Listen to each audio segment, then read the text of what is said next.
ஆலங்குளம் அருகே real estate அதிபரிடம் ரூபாய் 4 லட்சம் மதிப்பிலான நகைகளை கொள்ளையடித்த 6 பேரை போலீசார் அதிரடியாக கைது செய்தனர். தென்காசி மாவட்டம் சுரண்டை வரகுணராமபுரத்தைச் சேர்ந்தவர் விஜயன்.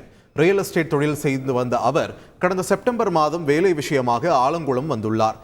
வேலை முடிந்தவுடன் டாஸ்மாக் கடையில் மது வாங்கிக் கொண்டு அருகே உள்ள காட்டுப்பகுதியில் அமர்ந்து மது அருந்தியுள்ளார். அப்போது 3 பேர் விஜயன் அருகில் உட்கார்ந்து மது குடித்துள்ளனர். மது போதையில் இருந்த விஜயனை அவர்கள் மேலும் குடிக்க வைத்துள்ளனர். பின்னர் நண்பர்கள் 3 பேரை வரவைத்து அவர்கள் விஜயன் கழுத்தில் அரிவாளை வைத்து மிரட்டி அவர் அணிந்திருந்த நகைகள் மற்றும் 60,000 ரூபாய் பணத்தை பறித்துக் கொண்டு தப்பிச் சென்றனர்.